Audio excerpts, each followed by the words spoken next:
हमारे ऐसा लगता है कि ये हेडी में सारा रहस्य बता दिया। कितने मार्मिक बात कह दी है। यहाँ कोई प्रश्न करता है, अब देखिए आगे, कि यति माने मुनिराज निर्धन होते हैं तो उन्हें सुख की प्राप्ति कैसे होगी? पैसा ही नहीं है मुनिराज के पास में, धन ही नहीं है मुनिराज के पास में, इतनी ठंड है, कितना टेम्परेचर गिरता चला जा रहा है, माइनस में तक जा रहा है कई जगहों पर तो।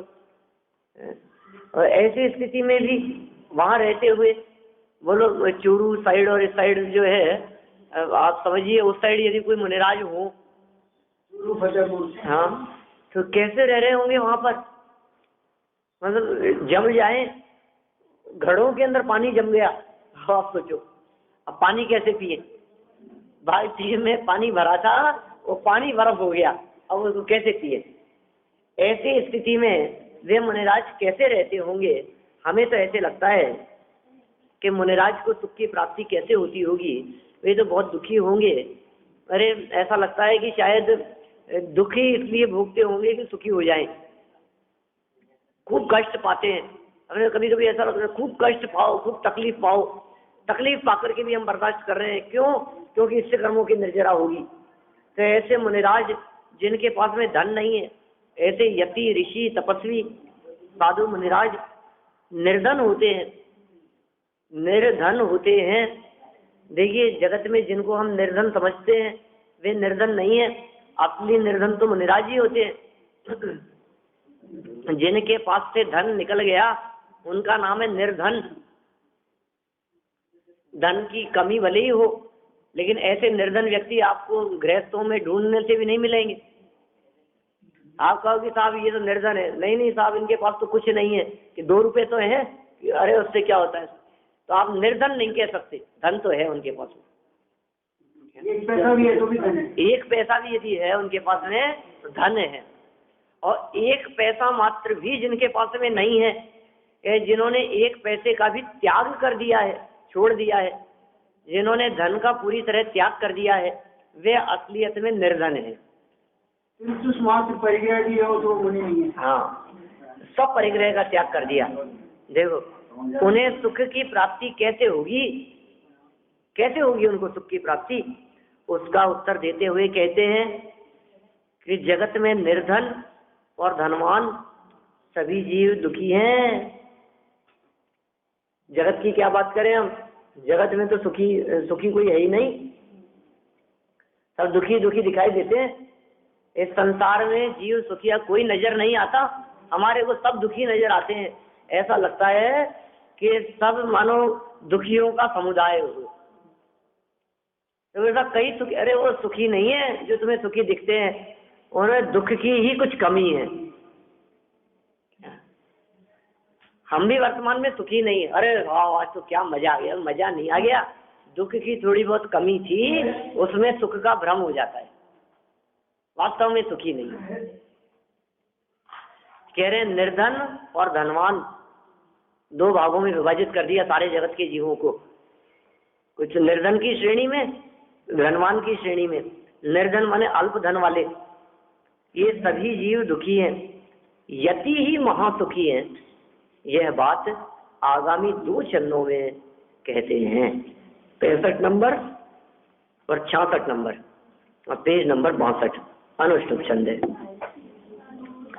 अर्थिनो धनम प्राप्य धनेनोप्य वितृप्तित कष्टम सर्वे पीडन्ति सर्वे गो मुनि सुखी परायत्तात् सुखात् सुखम स्वायत्तं केवलं वरम् अन्यथा सुखी नामाय कथमासं सत्पत्विनः निर्धन धन बिना सुखी तृष्णा से दुख में धनवान सभी भोगते कष्ट मात्र मुनिराज भोगते सुख की जान पराधीन सुख से भी अतिशय श्रेष्ठ दुख पालीन कहो यदि ऐसा नहीं हो तपस्वी मुनिजन कैसे सुख कहो।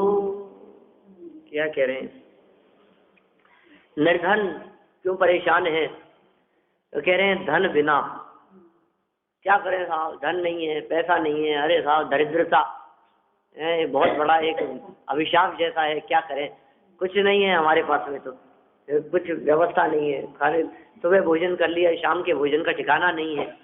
ऐसे निर्धन व्यक्ति किस वजह से परेशान है? कि धन की कमी से, धन के अभाव से दुखी है। कि साहब जिनके पास में धन है वो तो दुखी नहीं होंगे ना, कि वे उनसे बढ़कर दुखी हैं। धन नहीं होना एक परेशानी है और धन के होने पर हजार समस्याएं हैं। क्या?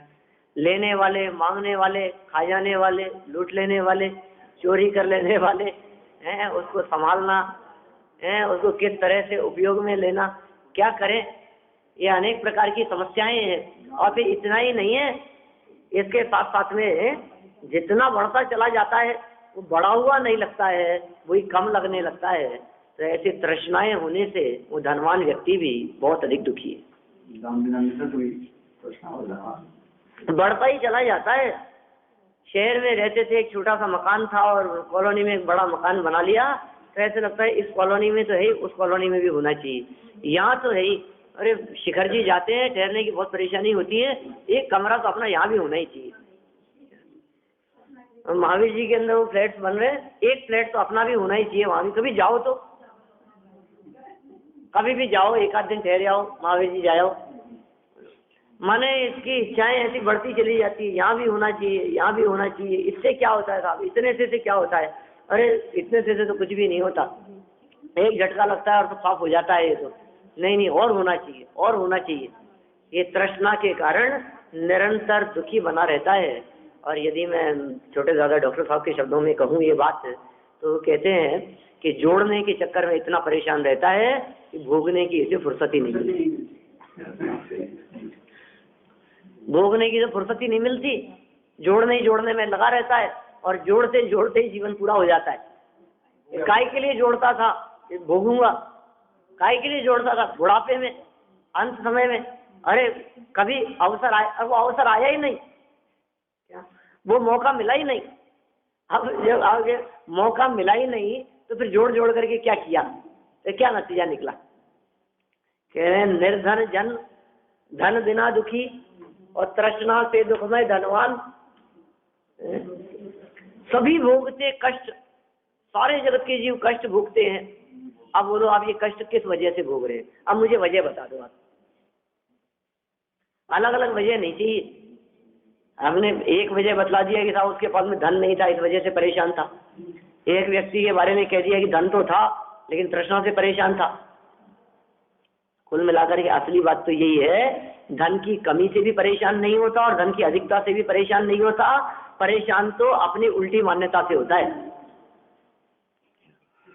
निर्धन हो चाहे धनवान हो, दोनों ही धन की इच्छा रख करके ही तो दुखी हो रहे हैं। धन से मैं सुखी हो जाऊंगा, निर्धन भी ये मानता है धन से सुखी हो जाऊंगा, और धनवान भी ये मानता है और बढ़ेगा तो मैं सुखी होऊंगा। दोनों की ही मान्यता उल्टी मान्यता है, विपरीत मान्यता है, खोटी मान्यता है। दोनों ही प्रकार के जीव, माने सर्व जगत के जीव कष्ट भोगते हैं, तकलीफ भोगते हैं, सब परेशानी में हैं, सभी भोगते कष्ट। बोलो जिस व्यक्ति की ये बात समझ में आ जाएगी मुझे क्या करना है यार, कितना सा जीवन है और कितना सा परिवार है और कितनी संपत्ति की जरूरत है, कितना धन चाहिए अपने, कहने नहीं साहब बच्चों के लिए, पोतों के लिए। अरे तो वो सब क्या ऐसे ही होंगे क्या? वो अपना भाग्य लिखा करके आए हैं, सब निठल्ले थोड़ी ना होंगे, वो भी अपना काम करेंगे और हमने जिम्मेदारी ले रखी है उनकी। वो कोई काम दाम थोड़ी ना करेंगे, वो कमाएंगे थोड़ी ना, वो तो बैठ के खाएंगे ही ना सिर्फ बच्चे पोते। तो सब अपना भाग्य लेकर के आए हैं, सब अपने अपने हिसाब से कार्य करते हैं, मेहनत करते हैं। तो इसलिए दूसरों के बारे में विकल्प कर करके वर्तमान में पाप की कमाई से इकट्ठा करना मूर्खता का काम है।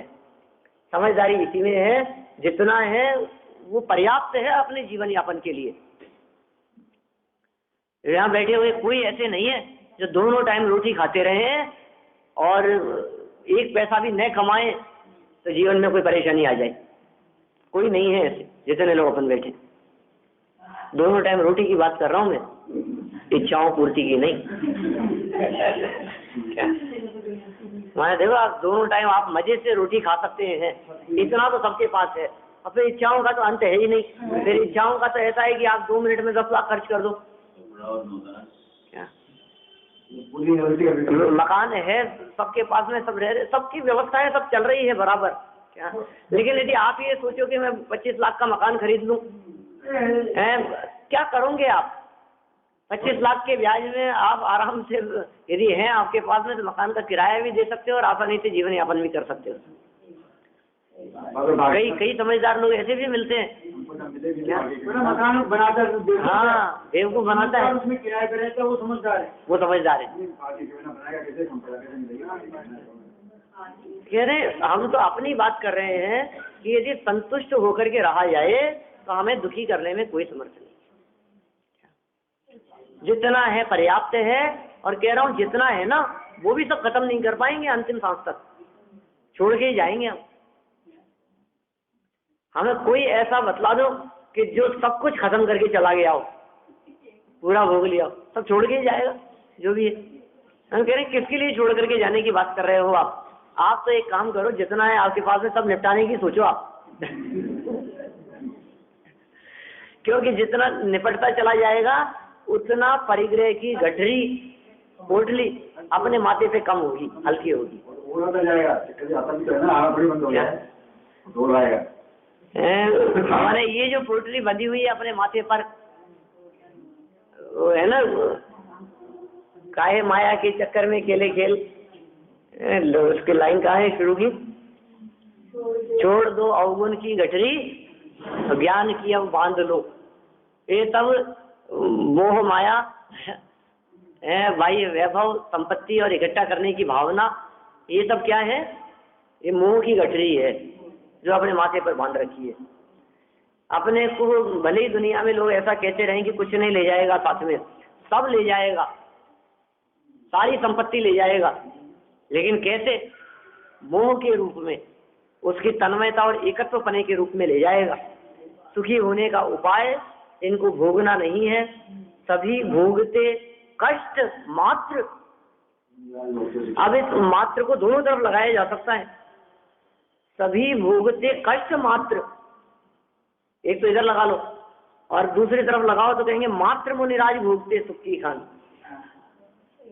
अब इस मात्र को दोनों तरफ लगा दिया अपन ने, सभी भोगते कष्ट मात्र इधर लगाओ तो हम ये कह रहे हैं कि आपको जो लगता है कि हम सुख भोग रहे हैं, कि नहीं नहीं, सभी मात्र कष्ट ही भोग रहे हैं।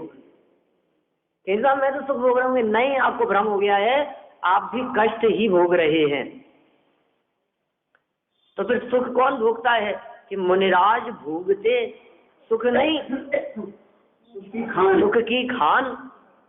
क्या मुनिराज को तो सुख की खान मिल गई है, मुनिराजों को तो सुख का खजाना मिल गया है, मुनिराजों को तो अंदर में ऐसा अतीन्द्रिय आनंद का एक वैभव मिल गया है, निधान मिल गया है, जो अनंत काल में भी कभी खाली नहीं होने वाला है। अक्षय, अक्षुण्य, अक्षय अनंत। जो मुनिराज को दुखी मानते हैं वो तो मूर्ख है, वो मुनिराज को जानते ही नहीं। जो मुनिराज को दुखी मानते हैं वे तो मूर्ख है। जो मुनिराज के बारे में ऐसा विचार करते हैं, वो कितनी तकलीफ, कितना कष्ट, ये कष्ट और तकलीफ की बात करने वाले तो बेवकूफ लोग हैं। वो बेचारे और, हाँ बेचारे और कहते हैं मुनिराज को। देखो बेचारे हैं क्या मुनिराज? ये बिना विचारे बोलता है। वास्तव में विचार करें तो सब बात समझ में आए कि मात्र मुनिराज ही ऐसे हैं जो सुख की खान को भोगते हैं। अरे जिन्हें कोई टेंशन नहीं है, जिन्हें कोई चिंता नहीं है, जिन्हें किसी बात की कोई चिंता नहीं है, स्वाधीन विचरण करते हैं, स्वतंत्र विचरण करते हैं खुले आसमान के नीचे, कहीं कोई रोक टोक नहीं, कहीं कोई परेशानियां नहीं, यहाँ से उठे वहां चले गए, जब मन में आ गए उठ गए, जब मन में आई चल दिए, जहाँ जैसे रुक गए, बैठ गए, ध्यान अवस्था में बैठ गए, आत्मस्वरूप का चिंतन मनन करने लग गए, आहार का विकल्प आया तो उठ करके चले गए, मिल गया तो ठीक है, और नहीं मिला वापस आकर के बैठ गए। कितना सहज है उनका जीवन। देखो आप शरीर अपना नहीं मानते ना, बस हम अपना मानते। ये बात कल हुई है, और इसके ऊपर वाली जो पंक्तियां हैं वो ऐसी पंक्तियां हैं, यही बात कही थी। और यही एकमात्र सुखी होने का रास्ता है। सभी भोगते कष्ट मात्र मुनिराज भोगते सुख की खान, पराधीन सुख से भी अतिशय श्रेष्ठ दुख स्वाधीन कहो। यदि ऐसा नहीं हुए तपस्वी मुनिजन कैसे सुखी कहो। क्या अर्थ इसका, क्या बात कहना चाह रहे हैं? अरे भैया, जिसको आप सुख मानते हो, पहले ये बताओ आपका ये सुख स्वाधीन सुख है या पराधीन सुख है? बस इतना पूछ लेना आप। यदि पराधीन सुख है तो फिर वो सुख नहीं है, क्योंकि पराधीनता तो दुख रूपी होती है। पराधीन सुख नहीं। आपको यदि ऐसा लगता है कि साहब अपने पास तो सब सुविधाएं हैं, बटन दबाते ही एक बटन दबाया और ऐसा हो जाता है, बटन दबाते ही ऐसा हो जाता है, सब सुविधाएं हैं अपने पास तो। लेकिन भाई साहब वो तो बटन के अधीन है ना, वो मशीनरी अपने अधीन नहीं है ना, वो भी बिजली के अधीन है ना। लाइट नहीं आ रही है तो क्या हुआ, फिर बटन काम करेगा?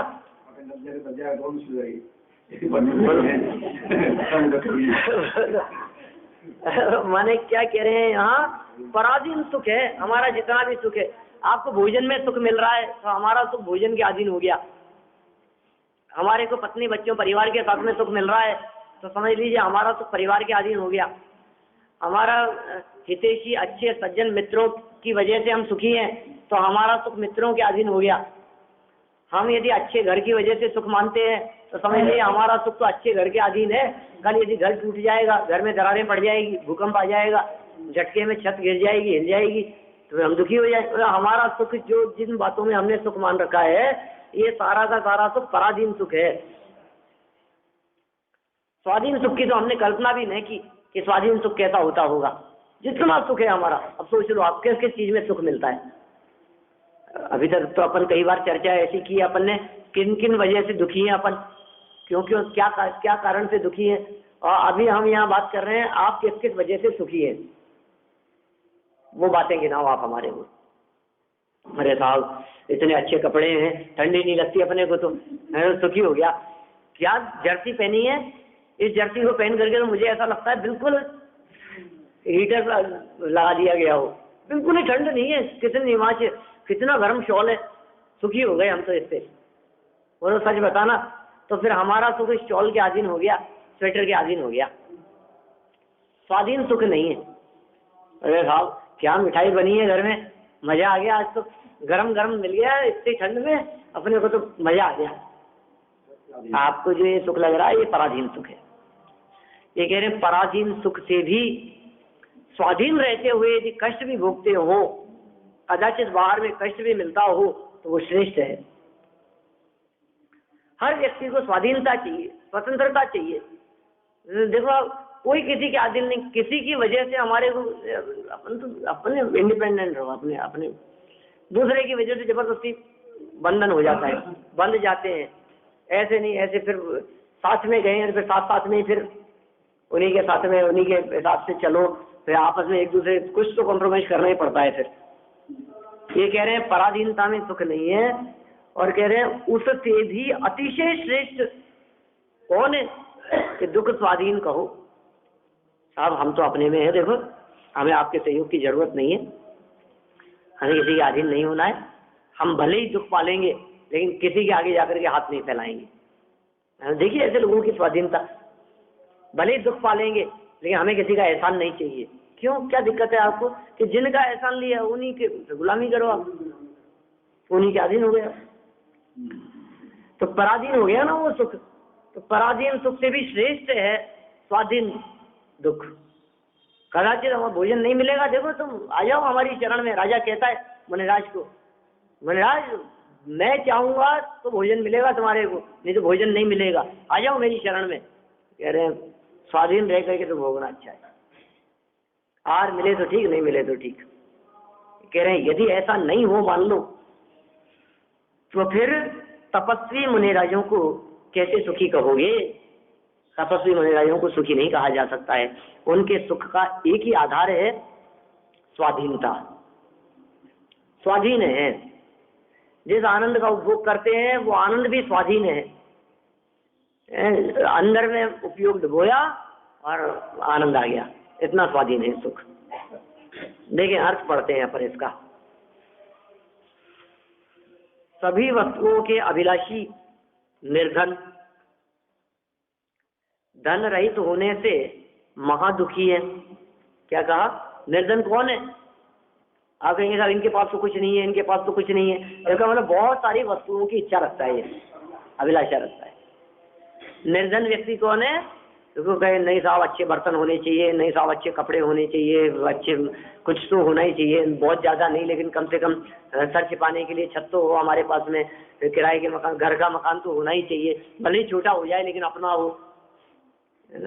ये कह रहे हैं जिनके पास में नहीं है ऐसा अभिलाषा रखने वाला, वो निर्धन, अति तृष्णा से, अति अभिलाषा से, धन रहित होने से महान दुखी है। और जो धनवान है वे भी तृप्ति रहित होने से तृष्णा के कारण महादुखी है। इस प्रकार जगत के सभी जीव दुखी हैं। तो सुखी कौन है कि सुख पावे, बस वो सुखी है। तो कितना संतोष, देखिए जिन्हें हम संतोषी कह रहे हैं उनको भी असंतोष है। दुनिया में ऐसे संतोषी लोग बहुत दिखेंगे जो 2 टाइम चैन से रोटी खाते हैं, अपना न्याय नीति से आजीविका करते हैं और संतुष्ट रहते हैं। यहाँ उन सुखियों की भी बात नहीं चल रही है, वे भी असंतुष्ट तो रहते ही हैं।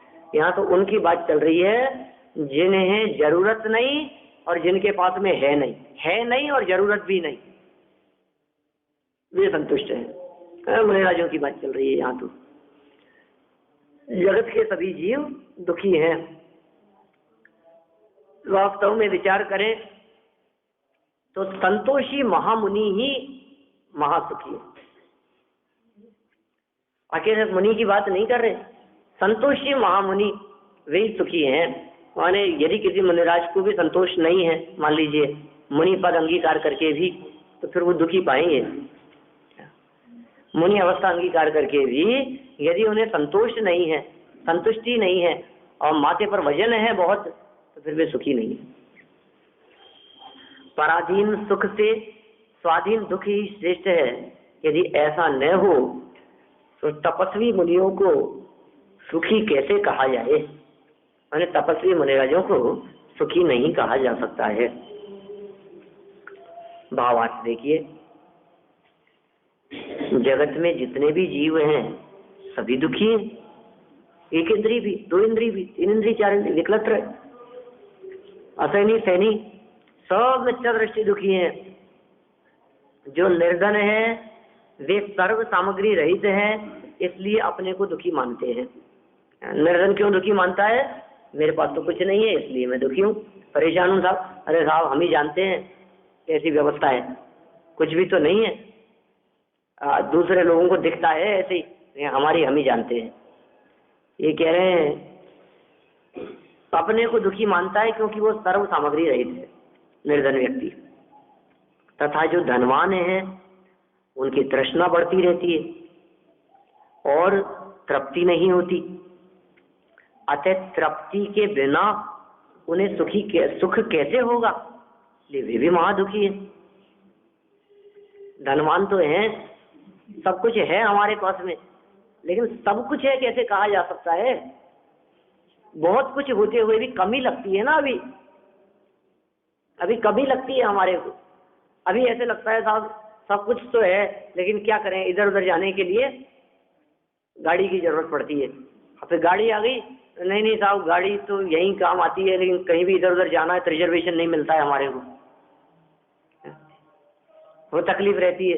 कितनी भीड़ भाड़ रहती है, 2 महीने पहले कराओ, इन टाइम पे कहीं जाना है, तो ऐसी स्थिति में क्या करें? तो साहब ट्रेन तो पूरी अपनी नहीं हो सकती, तो क्या करें? तो कुछ ना कुछ तो ऐसी सुविधाएं होनी चाहिए कि अपने को जब चाहे तब ऐसी फैसिलिटी मिल जाए, अपने को टिकट मिल जाए, अपने को साधन मिल जाए, घर से ही अपन तो उठ करके चले जाएं, घर पे ही अपने से हेलीकॉप्टर उतरने लग जाएं। बोलो धीरे धीरे करके जिनके पास में जैसे जैसे वैभव बढ़ता चला जाता है, उनकी इच्छा अपेक्षाएं तृष्णाएं उतनी ही बढ़ती चली जाती है।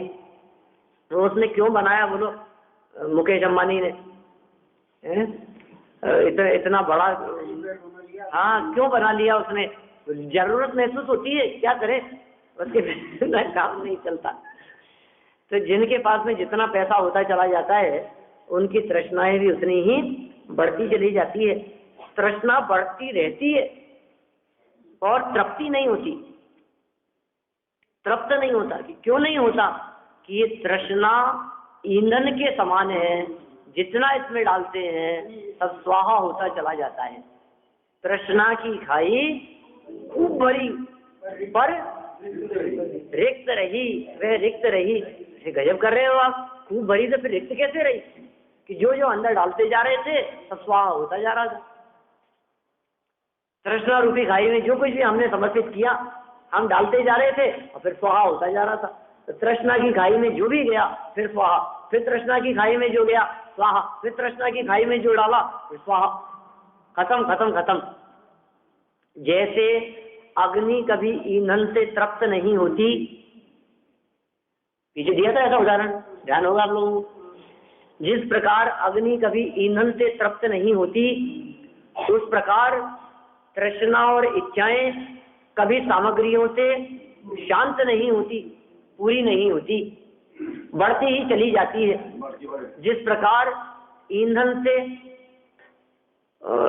घी से अग्नि और अधिक बढ़ती है, बुझती नहीं है, ठीक उसी प्रकार बाह्य सामग्रियों को इकट्ठा करने से ये तृष्णाएं पूरी नहीं होती, अपितु और अधिक बढ़ती ही रहती है। ये कह रहे हैं यहाँ तृष्णा बढ़ती रहती है और तृप्त नहीं होती, अतः तृप्ति के बिना उन्हें सुख कैसे होगा? इसलिए वे भी महादुखी है। आगे देखिए, शास्त्र में मुनियों को ही सुखी कहा है, औरों को नहीं।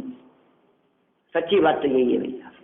शास्त्रों के अंदर जहाँ सुखियों की चर्चा आई है, वे कहते हैं मुनिराज ही एकमात्र सुखी है। अंदर में सुख का उपभोग है, महादुखी की बात चल रही है साहब, वो भी दुखी है। घर गृहस्थी में रहते हुए 50 जंजाल है उसके सामने, कह रहे हैं सम्यक दृष्टि भी सुखी है। कदाचित कह दो आप उसको, अंश मात्र है अभी। ये महासुखी, सुख सरोवर अंदर में जिसके उछलता है, ऐसे तो मुनिराज ही है। क्या? नहीं नहीं, सुख तो अंश मात्र ही है। क्या? सुख तो अंश मात्र ही है उसका। सुख का सैंपल ही मिला है उसको, सुख का अभी तो उसको सैंपल ही मिला है। तो मोटी चली गई, मोटी कचाई चले जाने, संसार अल्प रह गया, ये कह सकते हो आप। संसार लंबा नहीं है, अनंत संसार घट गया, अनंत संसार कट गया, कर्मों के पुंज चले गए। मतलब समझ लीजिए आप, 70 कूड़ा कूड़ी सागर घट करके अंत्य कूड़ा कूड़ी रह गया। ये सब बातें बराबर है, लेकिन सुख की जहां बात आएगी बहुत सुखी नहीं है। बहुत सुखी तो मुनिराज जी कहलाएंगे। 6 महीने में एक बार अनुभव करे, और ये क्षण क्षण में अंतर्मुख, क्षण क्षण में अंतर्मुख होते हैं। यार मुनिराजों से तुलना कर रहे हैं भाई, सम्यक दृष्टि और मुनिराज दोनों में कितना फर्क है। देखो मुनिराजों का जीवन अभूतपूर्व है, अद्भुत है मुनिराजों का जीवन। बाहर में जिनके तन पे न तार, अंतर में जिनके आनंद अपार, ऐसे मेरे मुनिवर हैं। बारंबार नमो, रमेश जी ऐसा का भजन है। बाहर में जिनके तन पे न तार, अंदर में जिनके आनंद अपार, ऐसे मेरे मुनिवर हैं बारंबार नमो, ऐसे मेरे गुरुवर हैं बारंबार नमो। बाहर में तो बाहरी दशा भी बतला दी, अंतरंग दशा भी बतला दी। बाहर में तो तार मात्र भी नहीं है, धागा मात्र भी नहीं है, किंचित मात्र भी परिग्रह नहीं है, और अंदर में अपार आनंद है। ऐसे मुनिराज हैं। ये मुनिराजों के गुणों की प्रशंसा आगे करेंगे, कल पढ़ेंगे उनको। अभी देखिए आप क्या कहते हैं यहाँ, शास्त्र में मुनियों को ही सुखी कहा है, औरों को नहीं। हेलो साहब, अब जब शास्त्र ही ये कह रहे हैं कि मुनिराज ही सुखी है और नहीं, शुद्धोपयोगी हैं, प्रचुरता है, प्रचुर स्व संवेदन का अनुभव करते हैं। जगत में सभी सुखी पराधीन है। जगत के सुखियों की बात करें अपन, जगत के सभी सुखी पराधीन है, अतः पराधीन सुख से स्वाधीन दुख ही श्रेष्ठ है। बोलो, थोड़ा बहुत तकलीफ पालेंगे, हमें जौहरी बाजार तक जाना है, अब इंतजार कर रहे हैं कि नहीं ये उतरेंगे इनके साथ में स्कूटर में, अरे इतनी देर में तो पहुंच ही जाते हैं यार, क्या उनके चक्कर में बैठे रहे अपन। ठीक है, स्वाधीनता जहाँ है तो कोई बात नहीं, पैदल भी चल सकते हैं, लेकिन गाड़ी पर बैठने के चक्कर में पराधीनता है, 15 मिनट इंतजार करना पड़ गया हमारे को, तो क्या दम है, 2 किलोमीटर चल नहीं सकते हम पैदल। ये कह रहे पराधीन सुख से स्वाधीन दुख ही श्रेष्ठ है। पराधीनता में सुख मानना वृथा है, झूठ है, कल्पना मात्र है, बेकार है, व्यर्थ है। किसमें? पराधीनता में सुख मानना।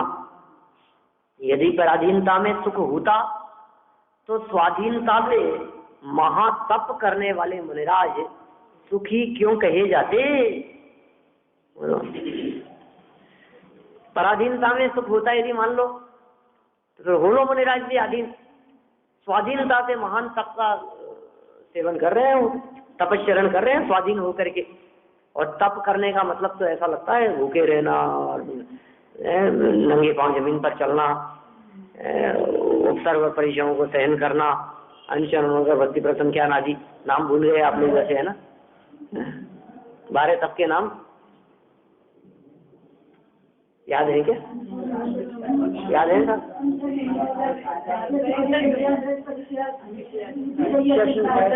हाँ, प्रायश्चित, विनय,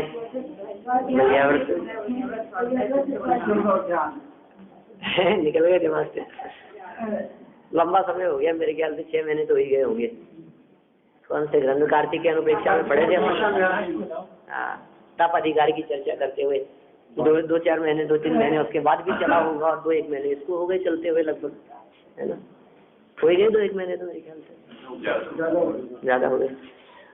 देखिए आप क्या कह रहे हैं, यदि पराधीनता में सुख होता तो स्वाधीनता से महातप करने वाले, ध्यान करने वाले, व्युत्सर्ग, विनय, प्रायश्चित आदि करने वाले मुनिराज, कायक्लेश आदि सब जिनके जीवन में दिखाई देते हैं, रस परित्याग करते हैं, वे मुनिराज सुखी क्यों कहे जाते? माने वे सुखी नहीं होते। अतः यही निश्चित हुआ कि जिनको आशा है वे दुखी हैं, और जिन्हें आशा नहीं है वे सुखी हैं। ये निश्चित हो गया। कौन दुखी है और कौन सुखी है? जिसको लड्डू मिल गया वो सुखी है, और जिसके हाथ नहीं लगा वो दुखी। नहीं, ऐसा नहीं है। ये कह रहे हैं जिसे आशा है वो दुखी है, और आशा नहीं है वे सुखी है। हाँ, वही बात है, एक ही अर्थ है दोनों का। सभी संसारी जीव आशा के दास होने से इंद्रियों की आधीनता से दुखी है। कल आई थी ना इस तरह की चर्चा अपनी, पराधीनता, गुलाम बना हुआ है, इंद्रियों की गुलामी की चर्चा की थी कल अपन ने, दास बना हुआ है उनका, क्या करें सर? बोलो, लड्डू खाने में मान लो, कोई भी चीज, रसगुल्ला खाने के अंदर बात समझ लो कि गरम गरम पकौड़ियाँ बन रही है, सब ऐसे पांचों इंद्रियों के अधीन होकर के एक एक बात को स्वीकार करता है। क्या रे पकौड़ी खिलाई लेकिन ठंडी, गरम गरम उतार करके रख लिया आपने, क्या मजा है? कह रहे हैं आधीनता के कारण दुखी है, इंद्रियों की आधीनता से, पराधीनता से दुखी है। तथा मन और इंद्रियों को जीतने वाले आशा के त्यागी मुनि सदा सुखी ही हैं। माने सदा सुखी कौन है? इंद्रियों को जीतने वाले, मन को जीतने वाले, इंद्रियों और मन को अपने वशीभूत कर लेने वाले, इंद्रियों और मन के अधीन न रहें और इंद्रियों और मन को अपने अधीन करें, ऐसे जो ज्ञानी धर्मात्मा पुरुष हैं वे ही वास्तव में सदा सुखी हैं। और ऐसे सुखी कौन है? कि असलियत में ऐसे सुखी तो मुनिराज ही दिखाई देते हैं। इसलिए आचार्य कुंद स्वामी ने तो कह दिया, पड़ी वज्जतु सामन्नम यदि इच्छति दुख परिमुखम। हे जीव, यदि तू दुखों से मुक्त होना चाहता है, दुखों से परमानेंट मुक्ति चाहता है, तो श्रावण्य को अंगीकार कर, मुनिव्रत अंगीकार कर। आशा तृष्णा को छोड़ें और संयम से अपने जीवन को बिताएं, वे ही वास्तव में सुखी हो सकते हैं। इस तरह अपने को यहाँ प्रेरणा दी। और साहब मुनिराज कैसे हैं, मुनिराज किस प्रकार के होते हैं, क्या क्या गुण मुनिराज के जीवन में होते हैं, इस तरह से यहाँ बहुत सुंदर चर्चा की है। 3 छंद दिए हैं, 67-68 2 हैं, जिनमें मुनिराजों के गुणों की प्रशंसा की है और कई पेजों में उसका विस्तार किया है। 3 पेज में उसका विस्तार है। कल अपन इस प्रकरण को आगे बढ़ाएंगे।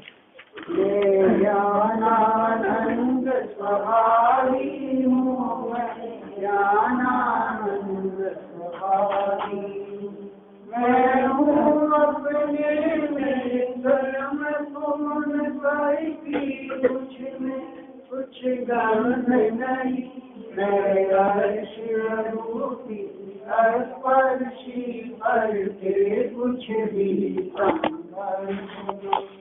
मैं रंग राग से भिन्न देश से भी मैं भिन्न निराला, मैं हूँ अखंड चैतन्य रस में रमने वाला, मैं ही मेरा करता करता, कुछ में पड़ता कुछ काम नहीं, मैं मुझ में रहने वाला हूँ, करने मेरा विश्राम नहीं, मैं शुद्ध बुद्ध अभिबुद्ध पर परिणति से अतभागी हूँ, आत्मानुभूति से प्राप्त तत्व ज्ञानानंद स्वभावी, मैं ज्ञानानंद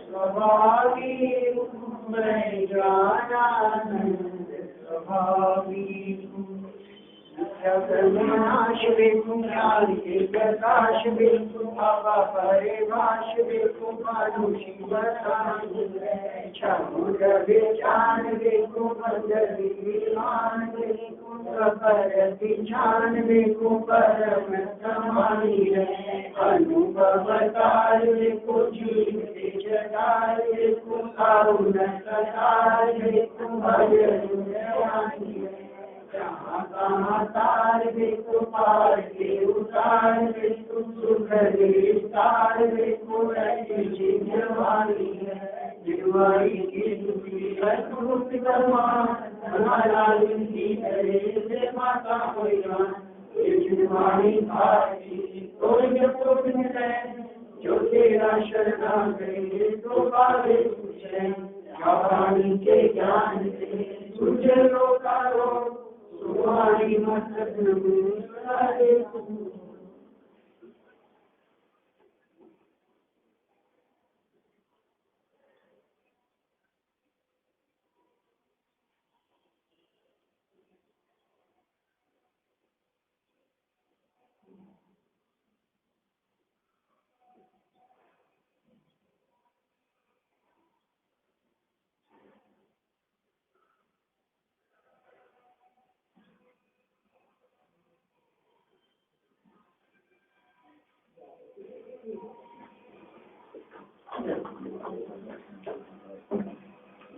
रोज वाली शादी